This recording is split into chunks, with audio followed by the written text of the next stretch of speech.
গণতন্ত্রের ইমাম নাহিদ ইসলাম ভাই, যিনি ক্ষমতার মস্তক চালে এসে আবার জনতার কাতারে হাজির হয়েছেন। এই জনতা আজকে ভালোবাসা দিয়ে, সম্মান দিয়ে এই আজকে মানিক মিয়া এভিনিউতে উপস্থিত হয়ে আবারও নাহিদ ইসলামের নেতৃত্বকে গ্রহণ করে নিয়েছে। বাংলাদেশে 1971 সালের পর থেকে বাংলাদেশে ঐতিহাসিকভাবে আমরা বারবার প্রতারিত হয়েছি। আমরা ব্রিটিশদের থেকে মুক্তি লাভের পর 1947 সাল থেকে 1971 সাল পর্যন্ত 24টি বছর পাকিস্তানি শাসকদের শোষণে নির্যাতনের শিকার হয়েছি। আমাদের শহীদেরা, আমাদের 71-এর বীর সেনানীরা জীবন দিয়ে লড়াই করেছিল।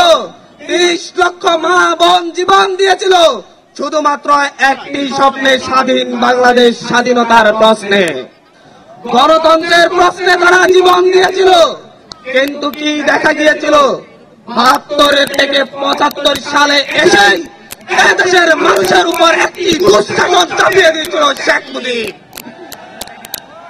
রক্ষী বাহিনী গঠন করে এদেশের হাজারো মানুষকে হত্যা করেছে। তৎকালীন বিরোধী দলীয় নেতা সিরাজ শিকদারকে হত্যা করে সংসদে দাঁড়িয়ে বলেছিল, কোথায় আজ সিরাজ শিকদার? সেই ধাম্বিক শেখ মুজিবের পরিণতি আমরা দেখেছি।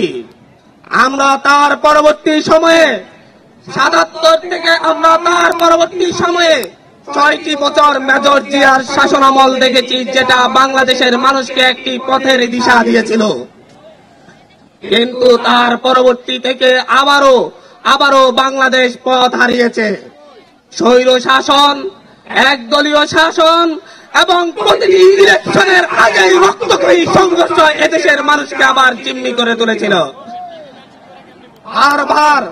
বারবার 1990-এর গণঅভ্যুত্থানের পরে গণতন্ত্রের প্রশ্নে যে মীমাংসা হয়েছিল, সেই মীমাংসাকে উপেক্ষা করে প্রতিটি জাতীয় সংসদ নির্বাচনের আগে এদেশের মানুষ এক দল আরেক দলের মুখোমুখি দাঁড়িয়ে সংঘাতে লিপ্ত হতে বাধ্য হয়েছিল।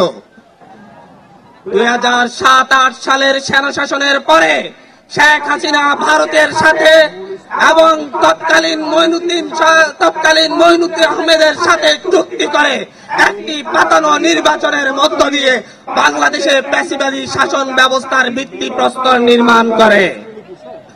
তারপর থেকে 16টি বছর এই দেশের তরুণরা, এই দেশের বৃদ্ধরা, এই দেশের যুবকরা শেখ হাসিনার নির্যাতনের কষাঘাতে নির্যাতিত হয়েছে। আমরা দেখেছি শেখ হাসিনার হিংসাত্মক মনোভাবের কারণে বেগম জিয়াকে কিভাবে দিনের পর দিন কারাগারে থাকতে হয়েছে। আমরা দেখেছি কিভাবে এদেশের বিরোধী দলীয় নেতা কর্মীদেরকে গুম খুন করা হয়েছে। আমরা দেখেছি শুধুমাত্র বিরোধী মত পোষণের কারণে এদেশের মানুষের উপর কেমন নির্যাতন চলে আসছে। তার পরবর্তীতে তারই ধারাবাহিকতায় বাংলাদেশের মানুষ এই মঞ্চে উপবিষ্ট তরুণদের নেতৃত্বকে মেনে নিয়ে শেখ হাসিনার বিরুদ্ধে রাজপথে নেমে একটি সফল গণঅভ্যুত্থান পরিচালনা করে। তার মধ্য দিয়ে শেখ হাসিনা সহ তার দুঃশাসনের সঙ্গীরা এদেশ থেকে পালিয়ে তাদের দাদাবাড়িতে আশ্রয় নিতে বাধ্য হয়। আমরা আজকে এই দেশবাসীর সামনে উপস্থিত হয়ে বলছি, আমরা আমাদের নতুন দলের পক্ষ থেকে কথা দিচ্ছি, আগামীর বাংলাদেশ গণতন্ত্রের বাংলাদেশ হবে। আগামীর বাংলাদেশে তরুণরা নেতৃত্ব দিয়ে চাঁদাবাজ দখলদার মুক্ত বাংলাদেশ কায়েম করবে। আগামীর বাংলাদেশে আর কোন নির্বাচনের আগে দলে দলে সংঘাত হয়ে প্রাণহানির ঘটনা তরুণরা ঘটতে দিবে না। আগামীর বাংলাদেশে সকল দল মত নির্বিশেষে একসাথে বসবাস করবে। আজকে যেমন আমাদের এখানে সারা দিয়ে বাংলাদেশের সকল রাজনৈতিক দল এখানে উপস্থিত হয়েছে, আগামীর বাংলাদেশ নির্মাণে আমাদের এই তরুণ প্রজন্মের নেতৃত্বে সকল রাজনৈতিক দলকে সাথে নিয়ে আগামীর বাংলাদেশ পুনর্গঠন করা হবে। এটা এই দেশবাসীর কাছে আমাদের প্রতিশ্রুতি।